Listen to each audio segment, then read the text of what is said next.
Hi, my name is Josh Brill and I'm the owner of Brilliant Water Features out of Surprise, Arizona. Throughout the years I've frequently asked, how did I get started? Where did the water feature business come from? What does brilliant mean? All of those things. So I figured rather than writing out a long story, I'd just tell you. And so here I am, stepping outside way of my comfort zone, being vulnerably transparent, and I figured I'd tell you. And so the most important thing is understanding why I build water features. And Charles Dickens sums it up beautifully. He has a quote that says, the difference between something constructed and something created is this: a thing constructed can only be loved after it's built, whereas a thing created is loved before it even exists. And keep in mind, I've been building water features for about 15 years now, and it was only within the last couple years that I stumbled upon that quote. And then I had a sudden flash of all the trials and tribulations, and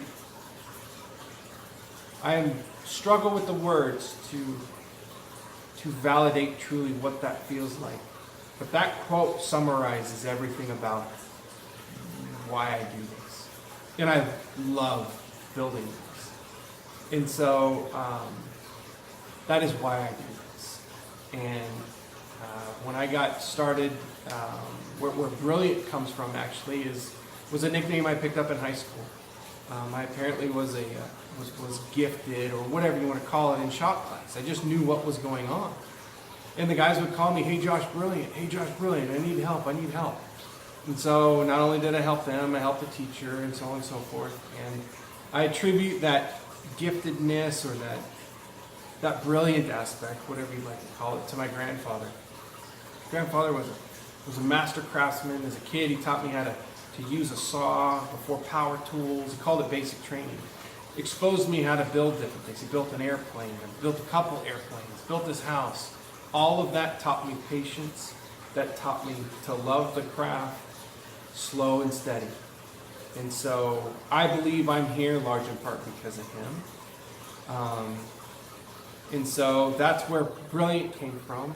And all of this really started by, when we bought our first house, my wife and I, Chas.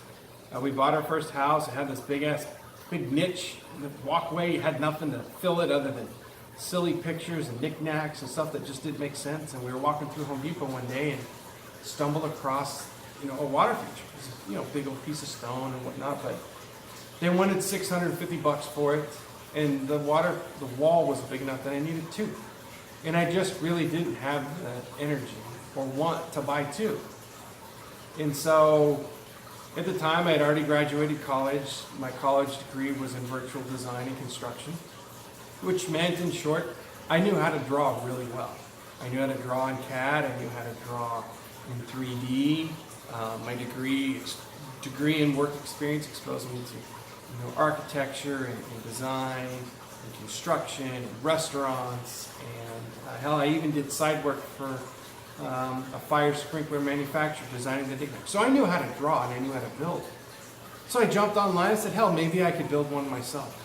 So I jumped online, searched everywhere to find images and science, and went to Home Depot and bought, pump and hoses, and even used sprinkler heads to, and I'm farting around in the tub and playing with the water and figuring out what's going on. I'm like, I could do this. I could pull this off. So I made these elaborate drawings and constructed my water feature, which turned out really nice.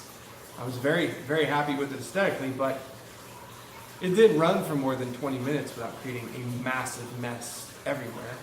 Not only did it have an overspray issue, it also had internal issues, and I really didn't run it that very much because of the mess, but the family loved it. We had family pictures or friends that would come over. We'd run it for a little bit, but everyone encouraged me to keep trying, and I ended up saying hell with it and reached out to one of the manufacturers that I got all of my pictures from.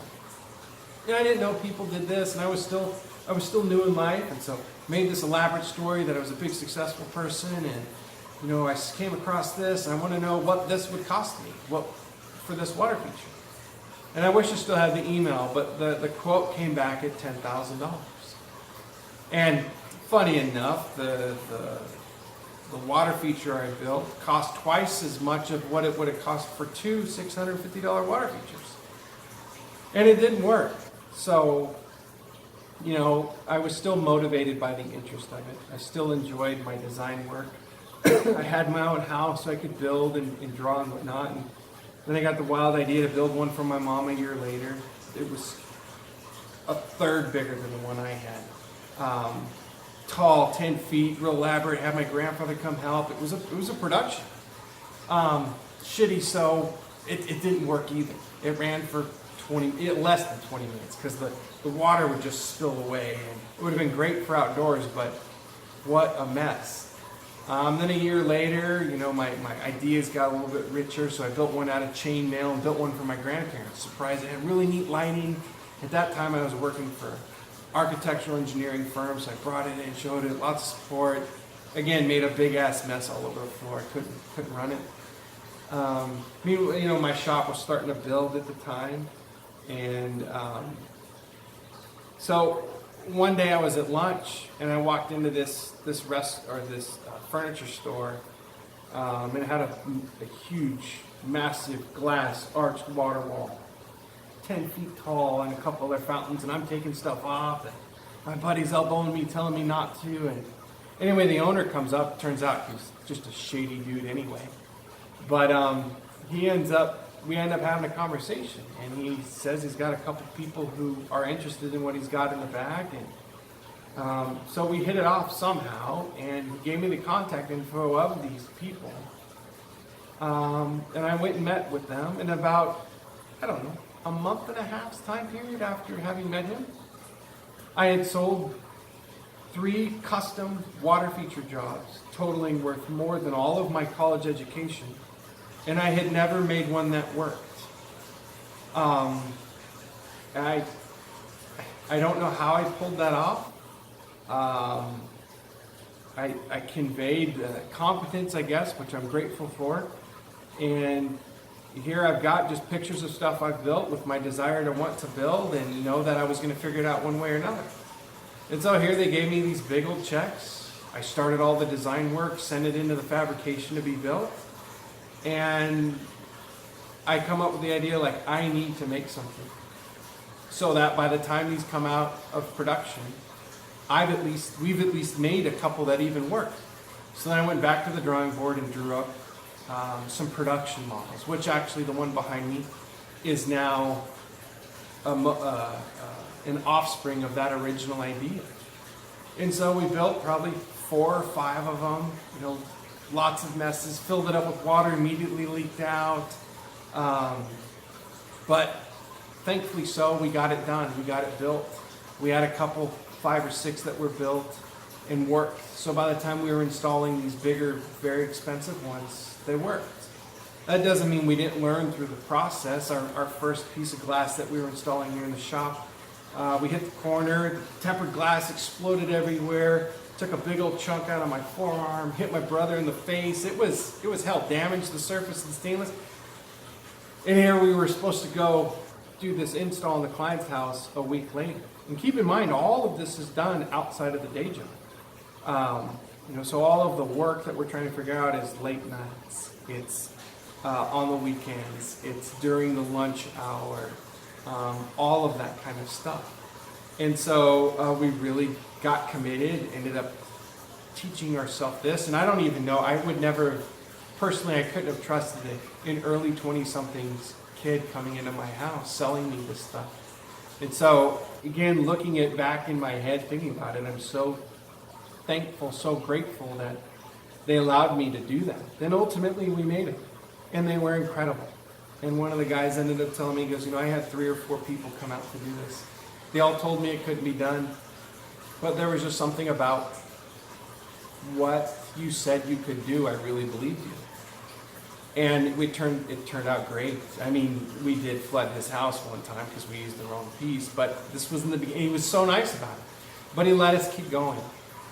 And we built up traction. The family's young at home. I got my 3-year-old son at the time probably. He's in the shop working with me. Late nights, weekends, birthdays. I mean, I was in the shop all the time. Then I came up with the idea, hey, maybe we should sell these online. Maybe we should sell these designs online in addition to all the local work. So I said, what the hell? And I actually contacted one of the company that gave me the $10,000 quote. They ultimately started carrying my stuff. They didn't remember who I was, but I knew who I was. And so they ended up carrying our stuff. We had probably 4 or 5 other online distributors. The work was coming in. Again, outside of the day job, picking up material at 5 in the morning, working on the lunch hour designs, maybe picking this up, solving problems. As traction picked up, things got a little bit better. I ended up moving to a completely different, got a new job, closer into town, still had the same connections. Ended up, oddly enough, getting an opportunity to build Alicia Keys' water feature. We didn't know it was hers at the time, but we're talking 16 feet tall. Just the glass alone was $20,000. I mean, it was ridiculous. Anyway, that one job was worth more than any of the other ones all combined that we had done. And we're still trying to keep things together, figure things out, figure out what's going on. That one ended up having a valve leak inside the pump. I got a phone call saying that it had leaked. The whole thing had to come down, had to rebuild it. But it looked damn good. We got it fixed, we got it right. But that brings me to about, 2010-ish era. And we didn't manage the money very well. We had a lot of sales tax debt, a lot of personal debt. The exhaustion of the double life, it just couldn't sustain it very well, so we closed the business. Regrouped, kind of enjoyed life a little bit. But I think I lasted maybe 8 months before I was at it again. But I wanted to do it smaller. I wanted to focus on my little stuff and ship all over the country. I didn't want to do big work. I wanted to be here with my family. We just had our youngest kid, so I had a baby, a new job. We had short sold our house because of all the debt, and sold my truck. It just completely started over. But used the water features as therapy, as I was able to build, pay off debt, still have something to do. I put all the material in my old 490 Honda Accord, ran the piss out of that car, had pallets on it, had water feature material out of it. And I did that for a number of years, and still building them out of my garage. My boys would come in and help. Chas would get to see it. And just sustained that for a good while. Over that time period, over that time period, I got called to fly out of state because we had sent one to Oklahoma, and the guy didn't know how to install it. So then he flew me out there on on his dime to go out and install it.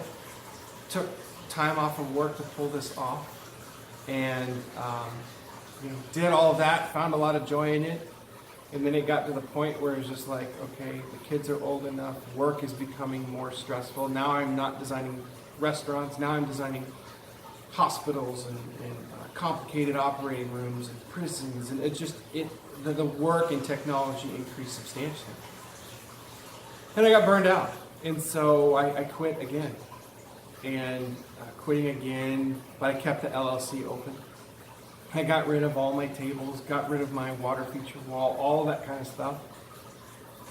And then, again, 8 months to a year later, maybe I picked it back up again. I just couldn't get past the need, the want, the joy of creating, regardless of the stresses. I mean, at that time, I had one of the water features fall off the wall and smash into 100 pieces. It wasn't my fault, but the contractor overbuilt the bracket, it pulled off the wall. And at this point, a lot of my water features were already working really well. They didn't have problems, but still I had a lot of PTSD from all the struggles, and it was too much. But I came back around to it because I loved it to death. And so I redid it, again, persevered. I ended up building a brand new website myself, figured out how to do all that stuff, and then a lot of the work started coming to my website. It wasn't coming from the distributor, so the work got more creative. It got more challenging, more detailed, more just uniqueness of things. And then most of my work wasn't local. It was all over the country. And so then as work got more challenging, we'd been awarded a multi-million-dollar electrical contract job. I put a lot of love, passion into it, and with the employer, the change in me kind of shifted, and I needed a change in my life. And so then through the encouragement of family and friends, I decided to pursue real estate as well. And so probably around 2015 or so, in March, I got my real estate license. And I had turned down an opportunity to go work for a dream job. I had turned down a couple water feature jobs because I had to get through school. And then as soon as I got done with real estate school, I got into the real estate business and had my day job, and I had my water feature business. And I sustained that for 6 or 7 months, just stockpiling as much money, struggling through the demands of the hospital job and the also upcoming water feature work. And this is when I really started pushing the creative level on the water features. The depth of joy was greater, but so got to the point where I could quit my day job. I quit my day job. I actually quit my day job on the anniversary date of when my grandfather died. And then my first day of self-employment was on my birthday. And I wanted those 2 dates to be that way so that I would never go back. I would work my ass off to ensure that the date of my grandfather's passing mixed with my birthday, that it would keep me straight. And so, but real estate wasn't easy. Thankfully I had enough money saved. I ended up doing some marketing work for my brother, and it sucked. And I had a lot of transactions fall through. Water features was just closed. I just wasn't myself. I was struggling with this identity of no longer being a designer and being this real estate salesperson, which I don't do. There's no emotion. There's no creativity in it. So then one of my favorite distributors out of Florida says, "Hey, I got a job for you." And I remember walking into the store thinking to myself, I can't do this. I'm out of gas. I'm done. And I almost called him and said no, but instead I left the store. A day or two later, I came back and I got the material. And I said, okay. And then I don't know where it came from, but it dawned on me, dude, you're self-employed. You've worked your ass off your whole life, and here you've got an opportunity to turn it into something. And you're not taking advantage of that. Backed by the fact that I don't ever want to go back. Backed by the fact that I quit on my grandfather's anniversary. I started on my birthday. I don't want to go back. I don't know what happened, but when I built that water feature, there was so much love, so much joy in having built that. And it was creative, it was different, it was simple, small. But I had found my identity where I'm okay being a real estate guy and I can build water features. And that was it. And so here I am 2 years later from that moment. I've built countless. Right now we're just shy of 100 water features through my entire time period. I built another awesome stainless steel one I sent to Pennsylvania. I've got the one back here behind me, ironically going to a real estate guy in Washington, D.C. I've just been re-inspired to love what I do. And so I don't know what the future has for me. I really don't. I do know that I'm going to keep doing these. I want to someday be able to teach my boys in the same capacity that my grandfather was able to do for me. For me, the more complicated, the better. I would really love an opportunity to fly out of state again to build a water feature. I now talk about my water features with my real estate, and real estate with water features, as you can tell. But that's who I've become. And I don't want to grow big. I love the intimacy. I love the joy, the quiet moments in the shop, the loud moments in the shop, the proximity of being able to see my family come in and out of the door, my neighbors being able to see what I've got going on here, and just to know that I'm a normal person, but I do this special thing. And so all of that comes back to my why. I build these because I want to. I build these because I love to build them. I don't hammer them out. I don't have any that sit on the shelf. I build these for you, specifically for you. And I enjoy it. I truly love it. Maybe someday I'll have a helper or two. I really don't know. But until then, I'm going to be up at 4 in the morning out here working. At about lunchtime or late morning, I'm going to be in the office doing real estate stuff. But that's my story. And really, it took 20 minutes or so to tell you this, but I've never said it. You can tell that there's a lot of love that goes into this, but when you get something from me, it is the love and the passion to create. And it's not that I created it for somebody else, it's that I created it for you. So if you got any questions, I would be super appreciative to answer them. Again, I'm grateful for your time to hear my story. And if there's anything I can do for you, I'd love the opportunity. So have a good day. Thank you.